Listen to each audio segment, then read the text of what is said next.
Shalom e bem-vindos a Via Rapta Israel, uma frase do hebreu que significa amarás a Israel. Esperamos que vocês fiquem conosco porque nosso professor Dr. Baruch vai compartilhar um estudo expositivo da Bíblia. Dr. Baruch é professor titular no Instituto Zera Avraham, com sede em Israel. Ainda que todas as aulas no Instituto são dadas em hebraico, o Dr. Baruch fica feliz em compartilhar este estudo semanal com dublagem em português. Para mais informações sobre nosso trabalho em Israel, visite nosso site amarazaisrael.org. Fiquem agora com o Dr. Baruch e a aula de hoje. Nós servimos a um Deus maravilhoso e perfeito. E quanto mais estudamos as Escrituras, mais podemos apreciar seu imenso e permanente amor. Mas a pergunta é: o que devemos fazer para que nos ponhamos numa posição onde possamos receber o amor de Deus? Só há uma resposta a essa pergunta: por meio de uma relação de pacto.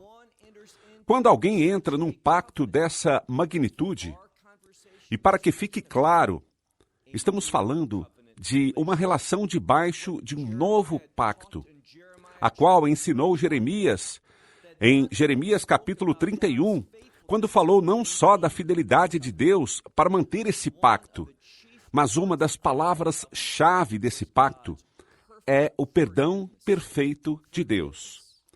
O perdão é vital.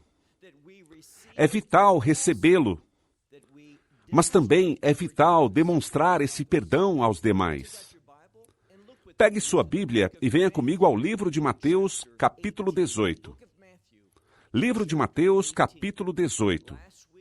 Na semana passada, vimos quão sério é se nos comportamos de tal maneira que nos convertamos em uma influência negativa aos outros, especialmente àqueles aos quais a Bíblia se refere como os pequeninos. E isso se refere a alguém que é uma criança pequena ou a alguém que é imaturo na fé. Uma das coisas que Deus faz é o que a Bíblia define como edificar. Isso significa construir. Podemos dizer, em outras palavras, que Deus faz amadurecer o seu povo de pacto, os faz crescer, e não lhe agrada que nada detenha, obstrua ou prejudique esse crescimento. Devemos ser pessoas que, com efeito, tenhamos um papel positivo, tenhamos uma influência piedosa sobre os outros, especialmente sobre aqueles que são jovens na fé e sobre as crianças pequenas. Começaremos, como disse, nesse capítulo 18, de onde paramos na semana passada. Leia comigo o versículo 10. Isso é algo sério. Acabamos de ver, na conclusão do estudo anterior, que Deus nos revela dados sobre um lugar o qual conhecemos como o inferno. E fala sobre ele de duas formas. Ele fala dele como um fogo, e como um fogo eterno. Isso é exatamente nisso que alguém normalmente pensa quando pensa no inferno, que é um castigo eterno, um fogo. E como o termo eterno o indica, é algo que continua para sempre e sempre. Essa é a consequência eterna para todo aquele que não estiver em uma relação de pacto com Deus por meio de uma única mensagem de salvação. E estou falando do Evangelho, que foca no Messias e Yeshua, Jesus Cristo. Notem o que diz aqui, no versículo 10. Inicia com um mandamento. Diz: vejam, e o faz de forma muito pessoal. Cuidem vocês. E isso significa, mais importa que vocês estejam atentos a isso, estejam conscientes a essa verdade bíblica que Deus deu à humanidade. Diz no versículo 10, cuidem vocês que não desprezem.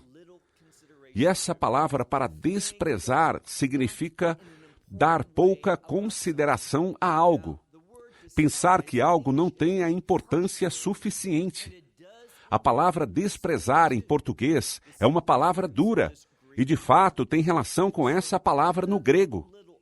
Então, não desprezem, Não tratem como algo insignificante. A quem?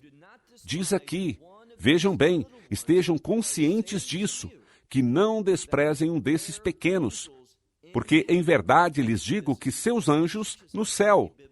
E isso é importante, nos ensina uma verdade bíblica. Isso é que os pequenos, e se tomamos baseados no contexto, que estamos falando de crianças pequenas. Diz que as crianças pequenas, seus anjos, quer dizer que eles têm proteção angelical, que Deus designou, ordenou e enviou anjos para assistir, proteger e cuidar das crianças pequenas. Eu, pessoalmente, creio que esses anjos são designados especificamente às crianças individualmente. E esse anjo está com essa criança quando é pequena e segue com ela quando cresce.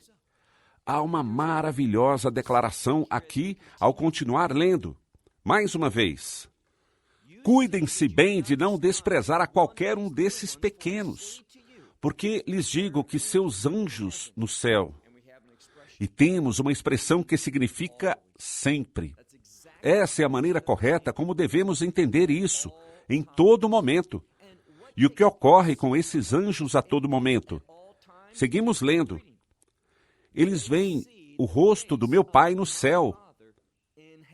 Muitos de vocês conhecem o que se conhece como Berkat Koharim, que quer dizer a bênção sacerdotal, que lemos no livro de Números, capítulo 6, até o final do capítulo, onde a palavra de Deus diz: o Senhor te abençoe e o Senhor te guarde.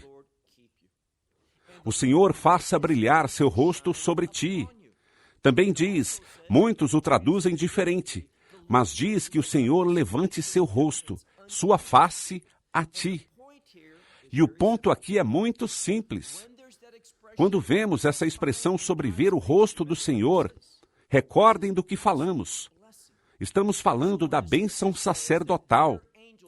Então, quando as Escrituras dizem que sempre veem o rosto do meu Pai nos céus, o que quer dizer é que Deus sempre abençoa a obra desse anjo. O que ele está fazendo, o que esses anjos estão fazendo, com o fim de proteger, cuidar e guiar essas crianças pequenas para dar-lhes segurança. Para quê? Para que o ministério possa ser cumprido, para que eles possam chegar à fé, ou que possam crescer na fé, que possam ser servos valiosos do Deus vivo. Deus abençoa os anjos dessas crianças pequenas para que a vontade de Deus não seja prejudicada pelo inimigo ou por qualquer outra influência no mundo. Agora, vamos ler o versículo 11. O versículo 11 não aparece em todos os manuscritos, mas nos textos receptos. No texto grego que eu utilizo, sim, está. E nos afirma algo. Notem o que o versículo 11 diz. Porque o Filho do Homem veio. Ou seja, entrou nesse mundo, veio. O Filho do Homem veio para salvar aquele que está perdido. E eu faria uma boa análise dessa palavra perdido. De um ponto de vista gramatical, por que digo isso? Porque é muito fora do comum. Está no tempo perfeito. O que isso significa? Nos fala de uma situação ou condição que foi verdade no passado, segue sendo real no presente e continuará assim no futuro. E a menos que algo ocorra, segue sendo real no presente e continuará assim no futuro. E a menos que algo ocorra, esta pessoa estará perdida pela eternidade. Por isso, o que a Escritura nos diz é que por essa razão, Yeshua foi enviado a esse mundo para salvar aqueles que estavam perdidos. Seguem perdidos e seguirão perdidos a menos que algo mude essa situação. E o que seria isso? Só existe uma mensagem de esperança. Só existe um elemento que pode te mover de estar perdido a ser encontrado.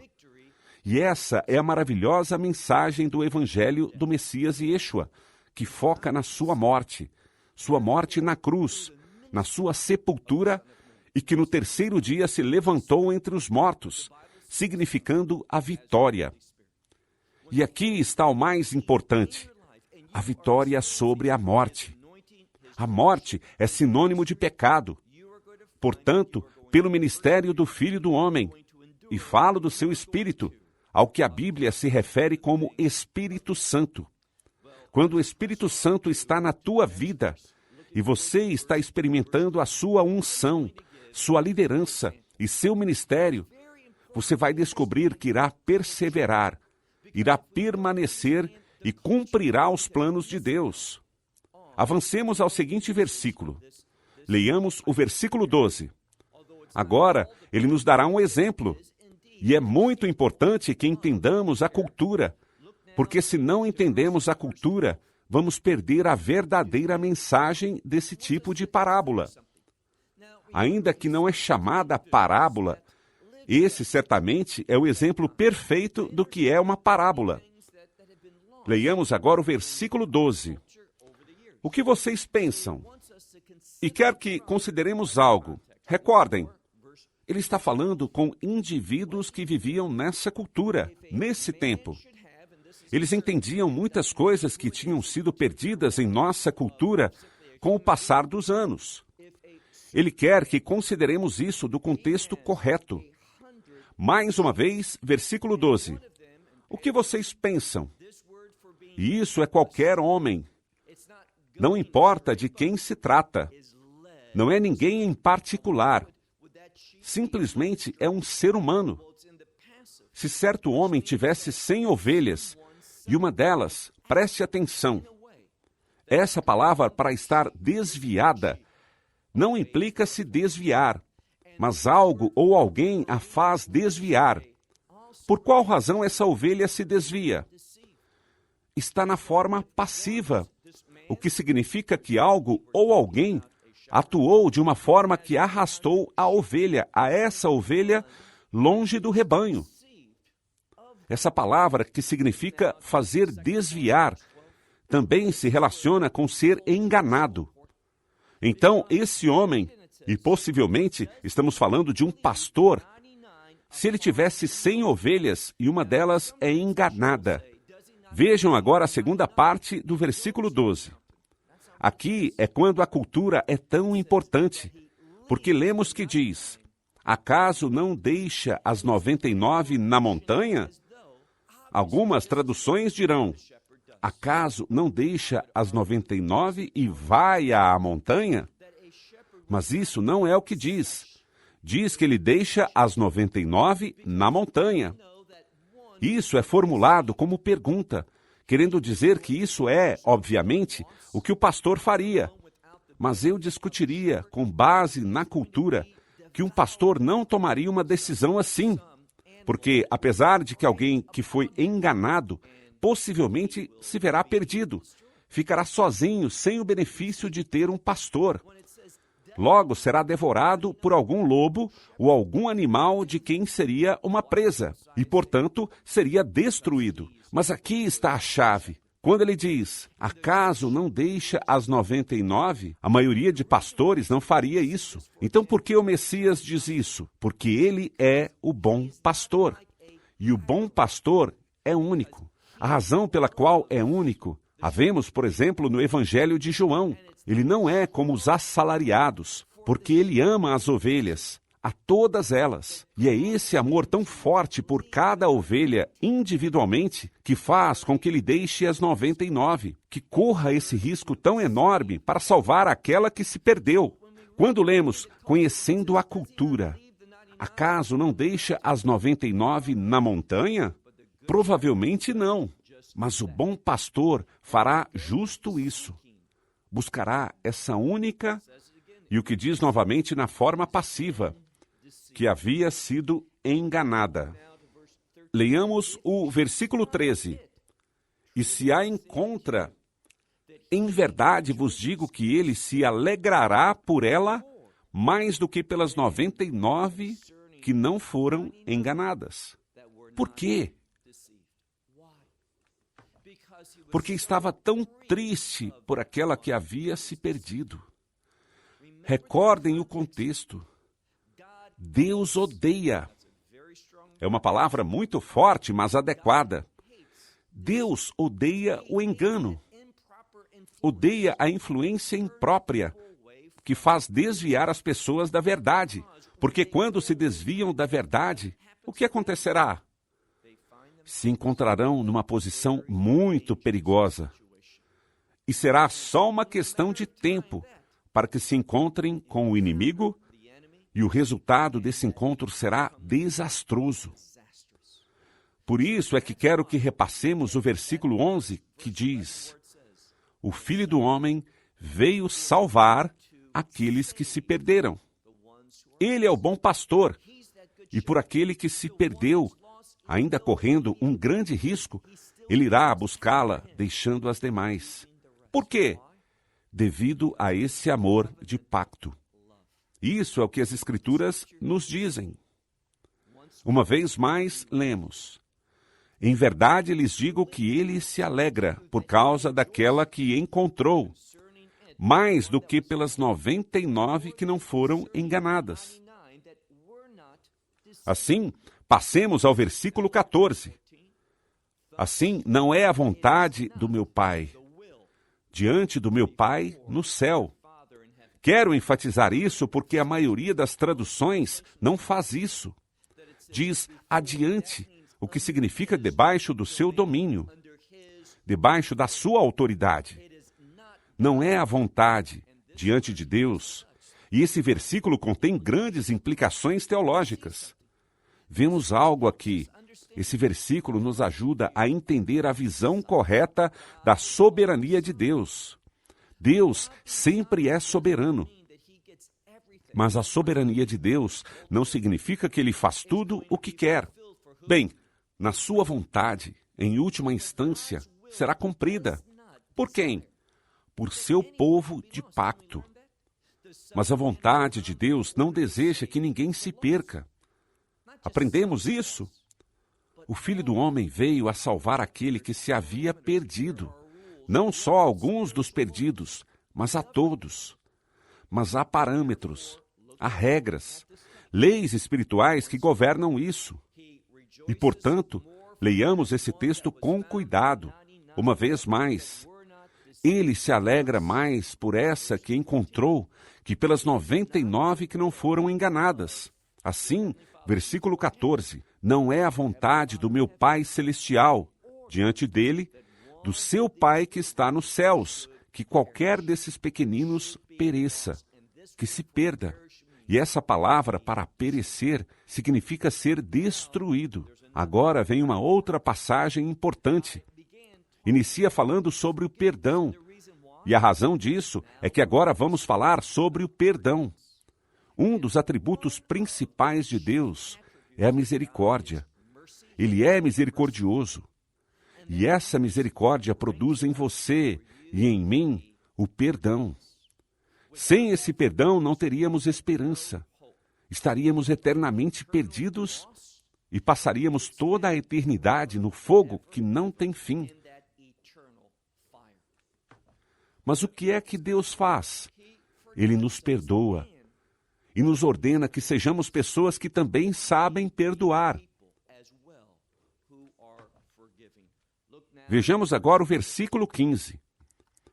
Mas, se teu irmão pecar contra ti, ele é culpado. Ele peca contra ti. O que devemos fazer? Nos queixar? Criticar o irmão? Buscar vingança? Não. Isso não é o que a Escritura diz. O Messias não nos tratou dessa forma. E se supõe que sejamos como ele. Portanto, se seu irmão pecar contra ti, vá. Literalmente significa para ir daqui. E isso implica que você deve recorrer essa milha extra, esta milha incômoda. Isso te tira de onde você naturalmente quer estar, o que é cômodo e fácil para você. Então diz, saia daqui e escuta essa palavra e o repreende. Essa é uma palavra de convicção. Fala com ele de maneira que ele caia debaixo e ouça com cuidado, debaixo da convicção de Deus. Não lhe fale de uma forma que o distancie da vontade de Deus. Fala com ele de maneira que traga verdadeira convicção sobre ele. Então diz, repreenda-o. E isso se deve fazer entre você e ele a sós. Versículo 15, segunda parte. Se ele te escuta, você ganhou seu irmão. Maravilhoso. Versículo 16. Mas se ele não te escuta, pegue uma ou duas pessoas mais. E a implicação é que eles possam ir com você. Para que, e a seguinte palavra significa declaração ou proclamação. Mas sabem o que é interessante? Que essa mesma palavra pode se referir e ser usada para apontar a ponta de uma espada. A ponta de uma espada é certamente algo que intimida. Ter uma espada sendo apontada para você é algo sério. Algumas Bíblias simplesmente dizem que é um testemunho, mas é uma proclamação que aponta diretamente ao problema em questão. Aqui lemos, pegue contigo um ou dois mais, ou seja, a uma ou duas pessoas a mais, para que toda a palavra fique estabelecida sobre a declaração de duas ou três testemunhas. Do que ele está falando aqui? Da verdade. Isso é o que nos interessa. Que haja testemunhas. E nesse caso, eles escutarão o problema. Talvez eles sejam testemunhas ou tenham evidência de primeira mão sobre o assunto. Pode ser que tenham presenciado diretamente, que tenham ouvido a respeito e possam dar uma opinião do que está bem e do que está mal. Mas a chave aqui é essa, que a palavra aqui seja estabelecida. Qual palavra? A palavra da verdade. A palavra que se relaciona com os propósitos e a vontade de Deus. Passemos ao versículo 17. Mas se ele não os escutar, diga a, e logo diz, a igreja ou a congregação. Diga isso à igreja. Mas se tampouco essa pessoa quiser ouvir a igreja, que seja para vocês como, e essa seguinte palavra significa o que muitas Bíblias traduzem como gentil ou pagão. Mas o que significa literalmente é que alguém que não vive em uma relação de pacto com Deus, uma pessoa que comprovou que não tem uma relação correta com o Deus vivo. Então, o tratem como uma pessoa que não tem pacto com Deus. Ou como diz aqui, como um cobrador de impostos. O que isso significa? Alguém que abandonou ao povo de pacto para se unir ao inimigo. Nesse contexto, ao Império Romano. Em verdade lhes digo, versículo 18, que tudo o que vocês ligarem à terra, e essa é uma declaração muito importante que devemos entender corretamente. Tudo o que vocês ligarem à terra, literalmente diz, será feito. E o que será feito? E todas as traduções e comentários que eu conheço não a entendem bem. Essa seguinte frase que diz, tendo sido ligado ao céu, notem como traduzir, tendo sido ligado. Está no tempo perfeito. O que isso significa? Algo que ocorreu no passado, está ativo hoje e seguirá vigente no futuro. Notem o que ele diz. Tudo que vocês ligarem à terra será feito. Por quê? Porque já foi ligado aos céus. O que isso quer nos dizer? Isso nos comunica que devemos entrar em acordo com Deus. Ouviu bem isso?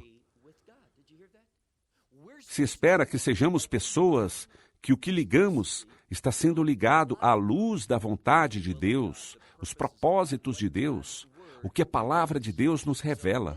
Essa é uma escritura que, com muita frequência, está desprovida do seu verdadeiro significado. Leiamos de novo. Tudo o que ligamos na terra estará feito, tendo sido ligado ao céu. E tudo o que desatarem, liberarem sobre a terra, assim será. Por quê? Porque já foi desatado no céu.